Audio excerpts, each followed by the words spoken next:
Jesus died so we might live. Amen. The text that will serve as the base of our message is continuing our sermon series. If you've been here on Wednesday evenings, we've been having sermons from the book of Exodus under the theme, Let My People Go. Today's text is our Old Testament lesson, which you heard our elder read from Exodus 34, verses 1 through 8.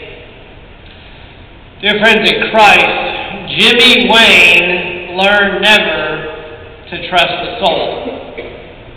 That's why he never unpacked his bag. Now, we can't blame him. He didn't know his father. His mother was in jail more than out of jail.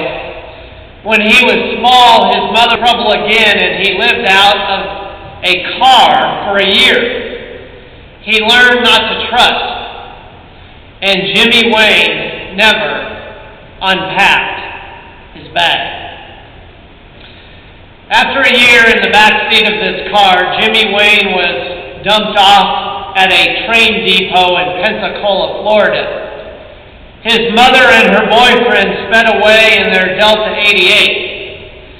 Jimmy Wayne desperately needed a new beginning. Today, Palm Sunday, we have the seventh sermon in our series, Let My People Go. Today is Exodus 34, and Aaron, Israel's high priest, needs a new beginning. So does Israel, and so do we. A new beginning. Now, a new beginning is necessary, and why is that? Well, if you were here on Wednesday evening, you know that Aaron had led the Israelites in worshiping a golden calf. What they decided to do when they thought Moses wasn't returning. Now, like it or not, the IRS knows what to do in a crisis. I quote from the IRS handbook where it says, during a state of national emergency, the essential functions of the IRS will be as follows: assessing, collecting, and recording taxes. You see, while everyone panics, the IRS knows exactly what to do. Get our money. Now, faced with not having Moses, Aaron and the Israelites, they didn't know what to do. So they build a golden calf and they worship it. And Moses comes down from the mountain and he smashes the Ten Commandments. And he grinds up the golden calf and he mixes it with water and he makes the people drink it. Verse 1 of our text. The Lord said to Moses, cut for yourself 2 tablets of stone like the first, and I will write on the tablets the words that were on the first tablets which you broke.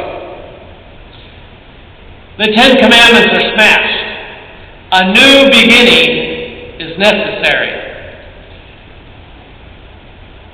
We're not much different than Aaron and Moses. When do we need a new beginning? When are we faced with a crisis? And what happens when we are faced with a crisis? We become angry, or we become impatient, or we become faithless and selfish. We turn to our golden calves and we look to them for salvation. Holy and righteous and perfect God has every right to dump us off at a train depot in Pensacola, Florida. But God doesn't do that. A new beginning is possible. The Lord descended in the cloud and stood with Moses there and proclaimed the name of the Lord. Yahweh, God, frequently comes down in the book of Exodus. He came down in the burning bush and on Mount Sinai and to the tabernacle to fill it with His glory. Do you get it? We can't get up to God. That is why God comes down to us. Right where we are, in the basement of our broken commandments. And what does God do when He comes down? Does He scold us? Does He berate us? Does He reject us? No.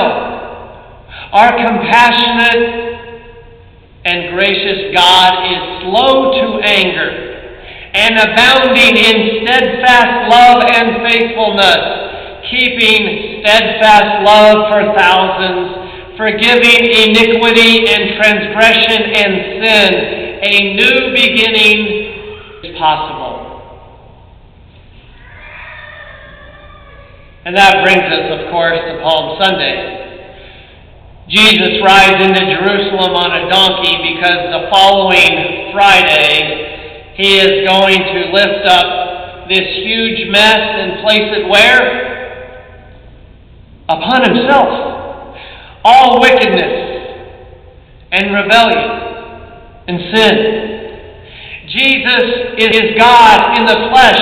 Jesus teaches and lives this love. Jesus demonstrates this love by shedding His blood on the cross for you. Palm Sunday announces it, Good Friday shows it, and Easter Sunday celebrates it. Amazing!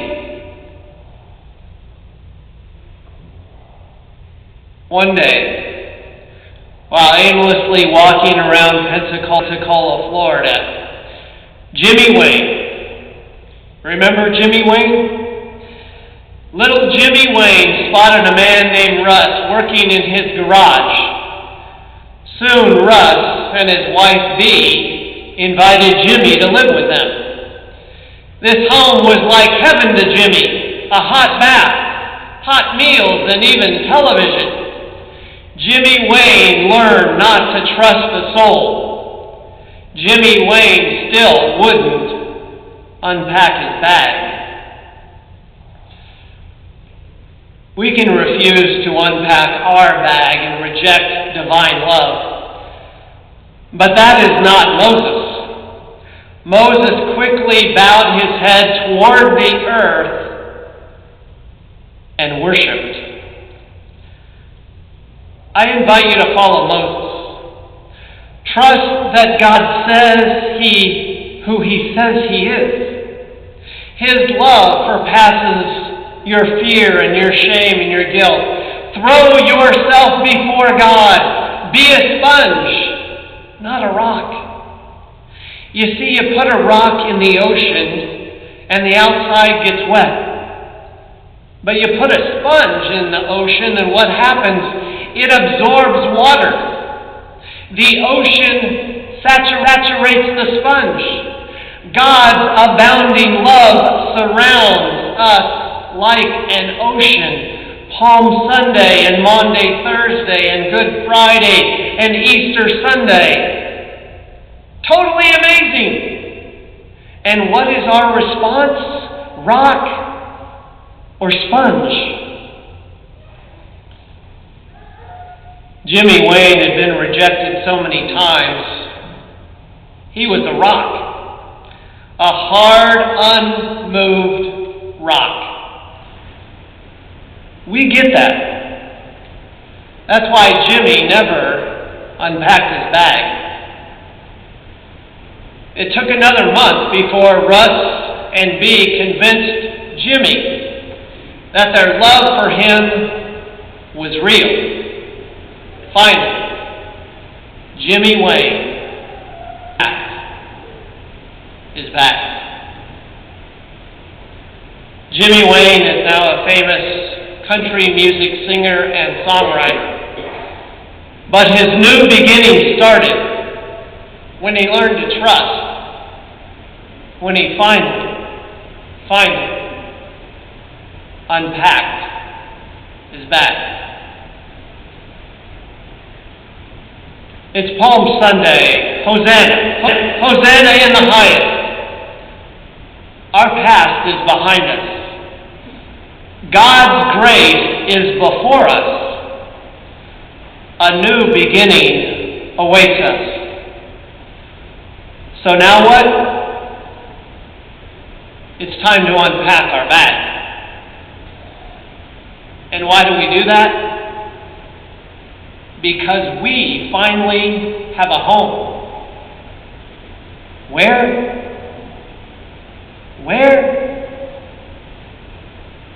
With Jesus. Amen.